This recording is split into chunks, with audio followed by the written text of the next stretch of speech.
On asju, mis esmapilgul tunduvad lihtsalt prügina, näiteks vanad raamid, pleekinud paberid, katkised sõrmused või esemed, mis on kodus juba ammu tolmu kogunud. Aga kas sa tead, et mõnikord on asju, mis näivad esmapilgul väärtusetud, kuid kui neid hoolikalt uurida, võivad need tegelikult maksta miljoneid dollareid. Aga mis need asjad siis on? Seda hakkamegi nüüd uurima. Aga enne kui arutelu alustame, palun vajuta meeldib ja palun telli ka meie kanal. See on meile sisuloojatele väga suureks abiks. Nii et alustame siis. Number 15. $4 paber 1989 aastal ostis üks mees Pennsylvanias vanakraami turult vana maali. Maal ise talle ei meeldinud. Talle meeldis ainult raam. Ta maksis selle eest vaid $4. Aga kui ta koju jõudis ja maali raamilt eemandas, leidis ta raami tagant peidetud paberi. See oli vana, kokku volditud ja nägi välja, nagu poleks seda kaua aega avatud. Kui ta lasi selle ekspertidel uurida, sai ta teada tõe. See polnudki tavaline paber. See osutus hoopis vanaks Ameerika iseseisvusdeklaratsiooni koopiaks. Dokumendiks, mida Ameerika kasutas oma iseseisvuse väljakuulutamiseks. See muutus veelgi väärtuslikumaks, sest see oli üks esimestest koopiatest, mis trükiti aastal 1776. Nii paljude aastate jooksul on selliseid koopiaid jäänud väga vähe alles. Seega see paber, mida ta arvas olevat lihtsalt raami taha peidetud, osutus väga oluliseks ajalootükiks.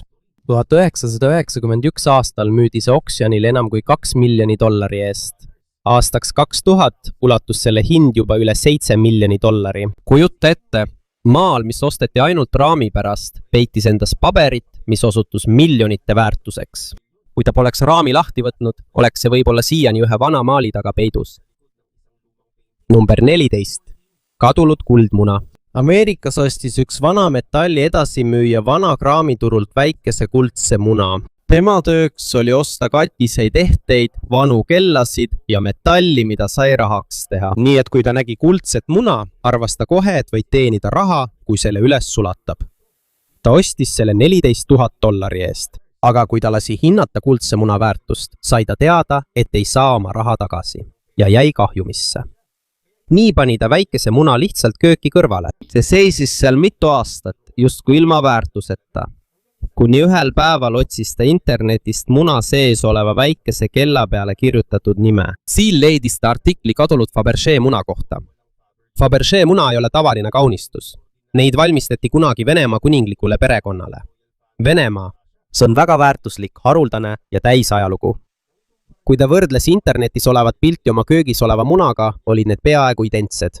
Seetõttu viis ta selle ekspertide juurde. Seel kinnitati, et see ongi kaua kadunud olnud 3. keiserlik Fabergé muna.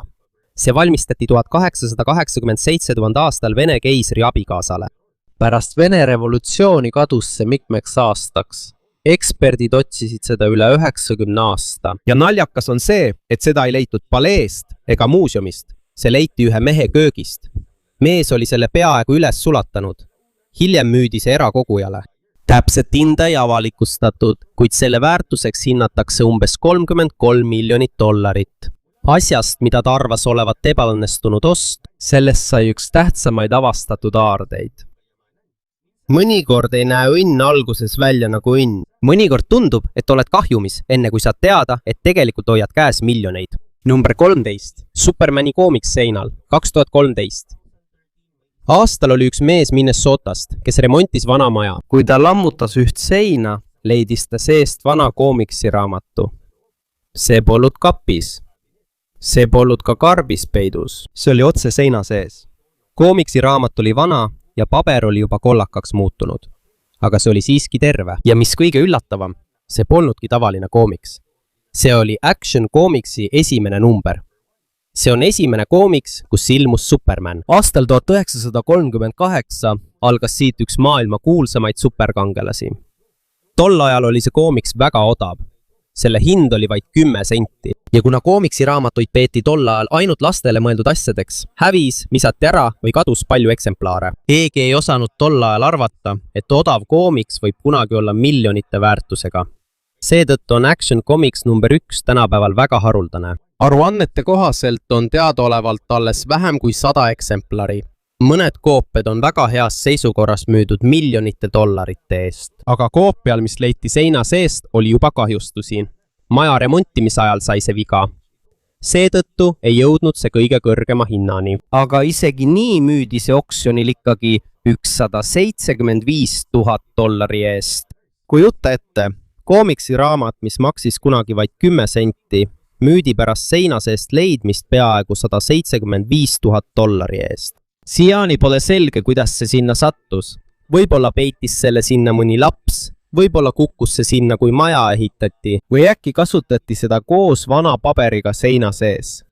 Aga kindel on see, et see oli üle 70 aasta vaikselt peidus. Ja kui sein avati, tuli välja üks ajaloo tähtsamaid koomiksiraamatuid. 12. 10 naela teemant sõrmus 1980-ndatel. Ostis üks naine Londonis autopagasniku müügilt sõrmuse. See on nagu garaaži müük, kus inimesed müüvad oma vanu asju.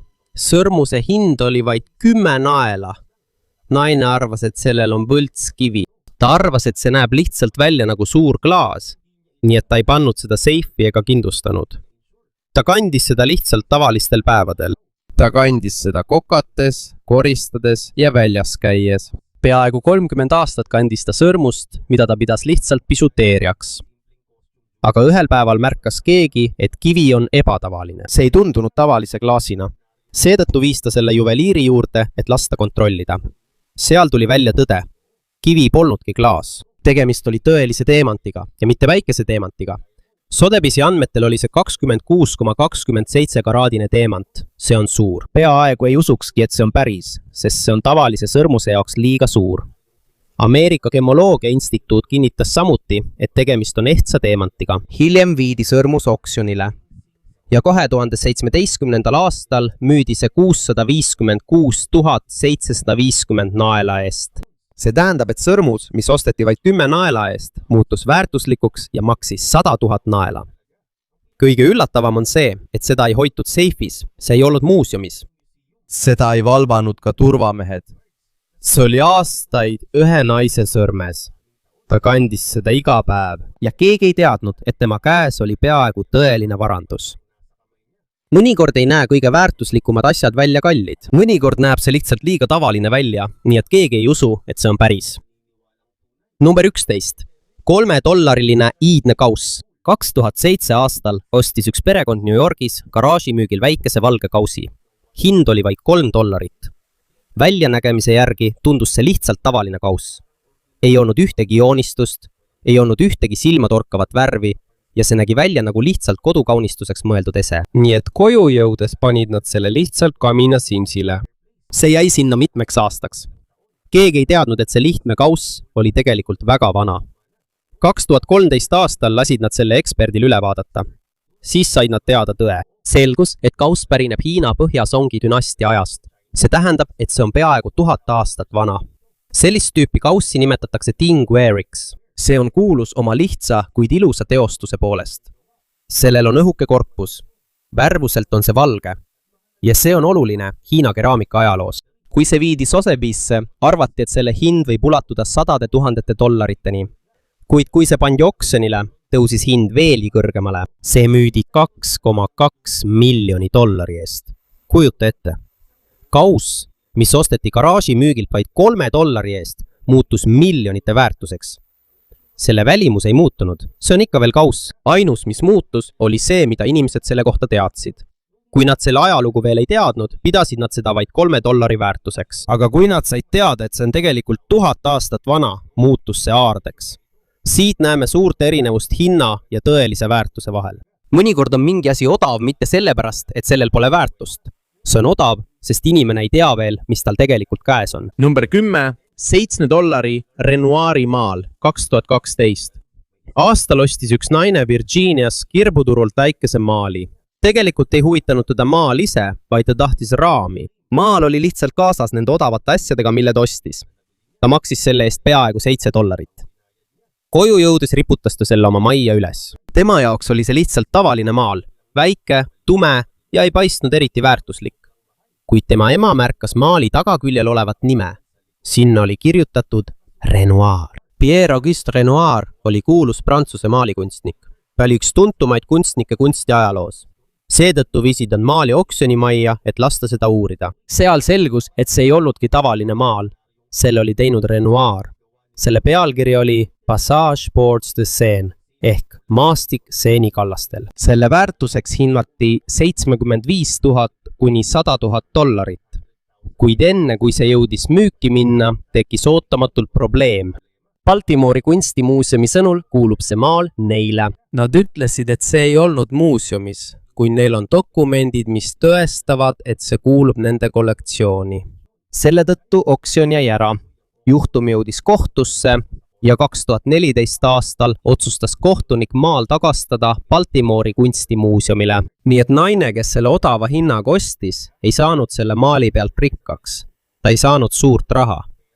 Aga ta sai ühe erakordse loo. Üks maal, mis oli muuseumist padunud üle 60 aasta, see sattus kirbuturule. Riputati üles tavalisesse majja ja lõpuks jõudis tagasi oma tõelise omaniku juurde. Mõnikord ei jää avastatud varandus alati sinu kätte. Sest kui midagi on varastatud, siis isegi kui möödub palju aastaid, on sellel ikkagi tõeline omanik olemas. Number 9. $10 lindpriipilt. 2011 aastal ostis üks mees Põhja-Carolinas kirbuturult vana foto. Tema nimi oli Frank Abrams. Ta maksis selle eest vaid $10. Foto ei olnud trükitud tavalisele paberile. See oli ferrotüüp, vana tüüpi foto, mis on tehtud õhukesele metallile. Pildil on mitu meest, kes kannavad westerni stiilis riideid. See nägi välja nagu tõeline vana foto kauboide ajastust. Sellepärast ostiski ta selle, sest see tundus eriline. Koju jõudes riputas ta selle üles ühte tuppa, mida ta Airbnb's välja üüris. Paljud inimesed magasid selles toas. Paljud nägid seda fotot. Aga keegi ei märganud, et seal võib olla isegi mõni kuulus inimene. Ühel päeval vaatas Abrams dokumentaalfilmi Billy the Kidist. Billy the Kid oli üks kuulsamaid lindpriisid Ameerika lääne ajaloos. Kui ta vaatas, märkas ta, et tema vanal fotol on mees, kes näeb välja nagu Billy the Kid. Sealt algas uurimine. Eksperdid vaatasid nägu, riideid, fotoajastut ja muid detaile. Mõned usuvad, et üks meestest ongi Billy the Kid. Mõned ütlesid ka, et võib-olla on pildil ka Pat Garrett, vanamees, kes on tuntud kui Billy the Kidi tapja. Aga oluline on see selgelt välja öelda. Kõik eksperdid ei ole nõus. Siiani käib veel vaidlus selle üle, kas pildil on tõesti Billy the Kid. Seetõttu ei tohiks seda kindlalt tõena väita. Aga kui see kinnitatakse, on sellel väga suur väärtus. Üks kindel foto Billy the Kidist müüdi varem $2,3 miljoni eest. Seega võib see $10 foto olla väärt miljoneid. Odavast fotost kirbuturul jõudis see hoiukasti. See ei ripu enam niisama toas, sest võib-olla pole see foto lihtsalt vana kauboipilt. Võib-olla on see üks haruldasemaid fotosid ühest Ameerika ajaloolegendist. Number 8. Kirbuturu koodimasin. 2017. aastal leidis üks koguja Rumeenias kirbuturult kummalise masina. See nägi välja nagu vana kirjutusmasin. Sellel oli klaviatuur, sellel olid rasked osad ja see nägi välja nagu vana kontoriseade. Ta ostis selle $114 eest. Müüja jaoks nägi see välja nagu tavaline vana masin, aga tegelikult ei olnud see nii. See oli Enigma masin. Teise maailmasõja ajal kasutas Saksamaa Enigmat, et muuta oma sõnumit salajaseks. Lihtsamalt öeldes oli see masin, mis muutis kirjad koodiks. Kui sa ei teadnud õiget viisi selle lugemiseks, ei saanud sa sõnumist aru. See oli suur osa teise maailmasõja ajaloost, sest Enigma koodi murdmine aitas liitlasvägedel mõista mõningaid Saksamaa salajasi sõnumeid.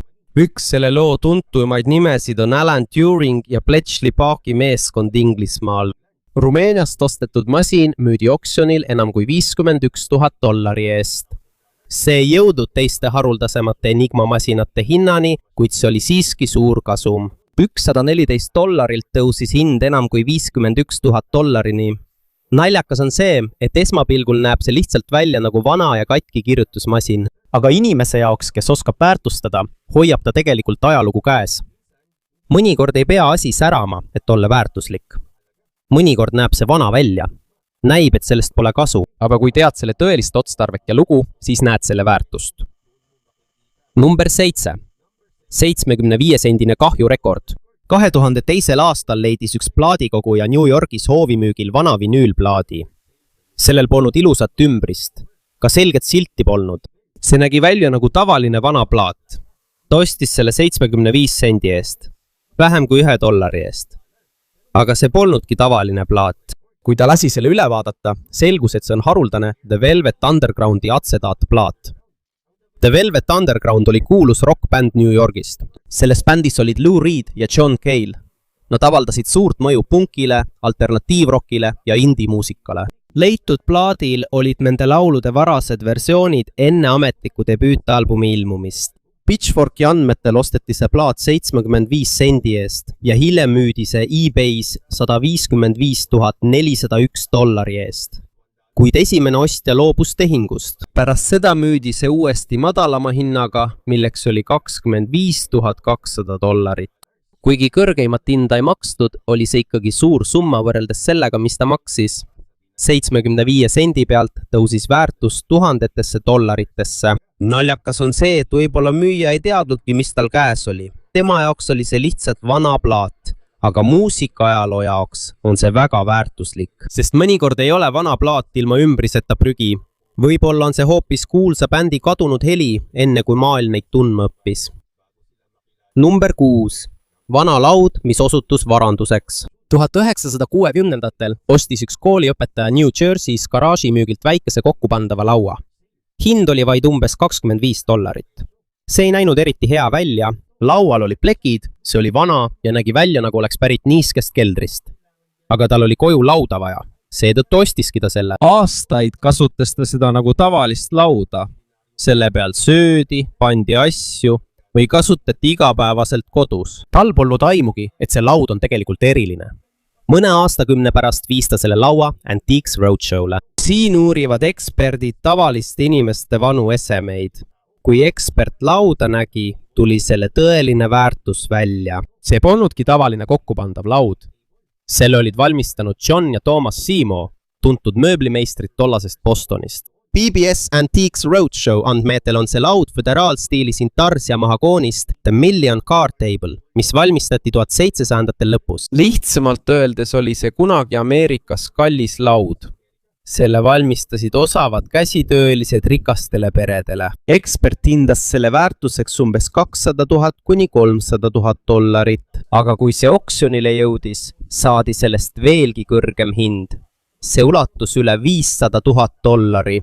Kujuta ette, üks vana laud, mis osteti lihtsalt kodus kasutamiseks, sai $500,000 väärtuseks. Laud ise ei muutunud, muutus ainult see, kuidas inimesed seda tundsid. Mõnikord on vanal asjal, millele me lihtsalt midagi peale paneme, hoopis ajalugu, mida me ei tea.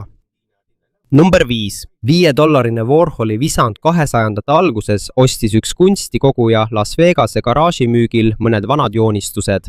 Ta maksis kogu paki eest vaid $5. Alguses tundus, et ta sai lihtsalt tavalised vanad pildid, aga kui ta üht neist lähemalt uuris, märkas ta raami tagaküljel peidetud visandit. Joonistusel oli kujutatud laulja Rudy Valli nägu ja mõnede raportite kohaselt arvasid mõned inimesed, et selle võis joonistada Andy Warhol, kui ta oli veel laps. Andy Warhol oli üks kuulsamaid kunstnikke Ameerikas. Kuid oluline on see üle kontrollida. Kõik eksperdid ei olnud nõus, et see on tõeline Warhol. Mõned ütlesid, et see võib olla tõsi. Teised aga arvasid, et ei ole. Seetõttu on turvalisem öelda, et seda nimetatakse väidetavalt Warholi visandiks. Kuid mitte kõik ei ole veendunud. Kuid kuna on võimalus, et selle autor on Warhol, hinnati selle väärtuseks $miljoneid. Kujuta ette seda. Üks joonistus, mis oli lihtsalt peidetud raami taha koos $5. Asjad, mis võivad osutuda väga väärtuslikuks. Mõnikord ei ole kõige väärtuslikum asi see, mida sa otse enda ees näed. Mõnikord on see hoopis selle taga, mida sa arvasid olevat väärtusetu. Number 4. Tolmune Stradivariuse viiul. On olemas vanu viiuleid, mis esmapilgul tunduvad lihtsalt tavalised instrumendid. See võib olla pööningul, kapis või peidetud vanas kohvris.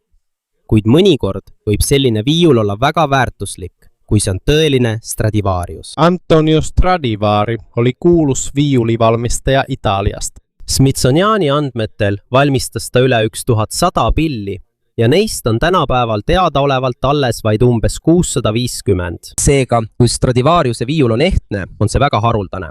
Kuid siin on suur hoiatus. Mitte kõik viiulid, millel on Stradivariuse silt, ei ole ehtsad. Aastate jooksul on tehtud palju koopiaid, seetõttu peab seda kontrollima tõeline ekspert. Nad vaatavad puitu, kuju, lakki müüki ja valmistamisviisi. kui see osutub ehtsaks, võib selle väärtus ulatuda miljonite dollariteni.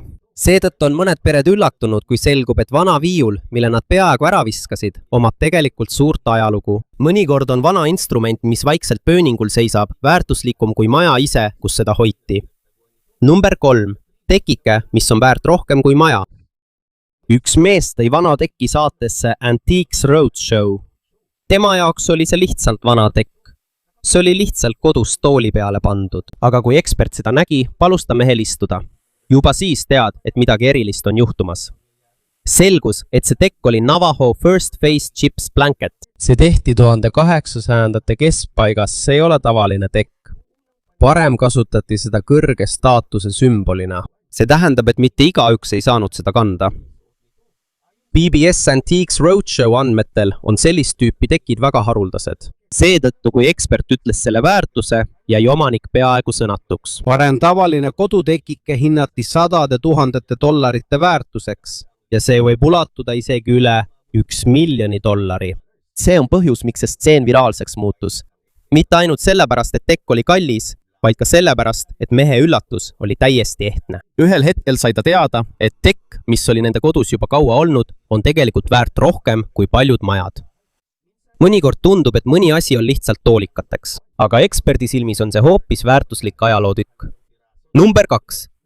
$5 müsteeriumimaal 1992 aastal ostis pensionil veokijuht Terry Horton suure maali California second-hand poest. Hind oli vaid $5. Ta ei ostnud seda sellepärast, et talle kunst meeldis. Ta ostis selle naljaga sõbrale.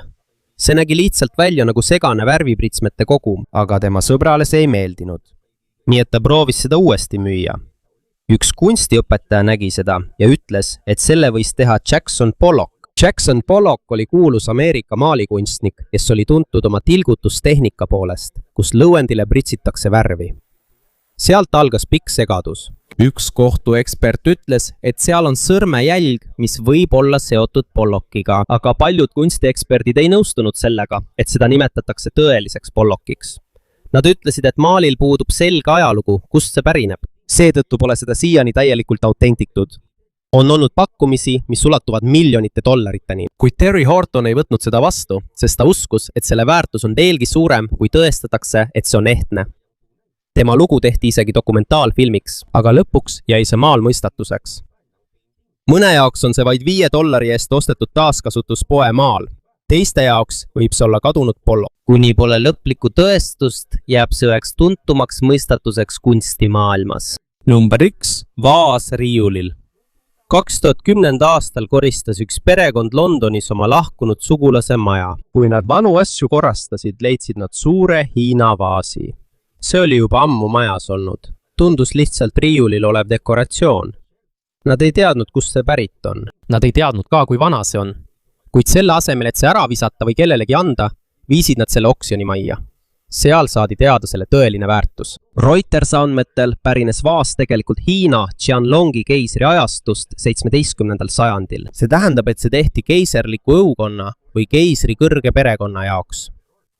Alguses hinnati selle väärtuseks mõnisada tuhat kuni üle miljoni naela. Aga kui oksjon aldas, olid kõik üllatunud. Paljud ostjad hakkasid hinna pärast võistlema. See tõusis aina kõrgemaks, kuni see jõudis 43 miljoni naelani ehk tollase kursi järgi umbes $69 miljoni.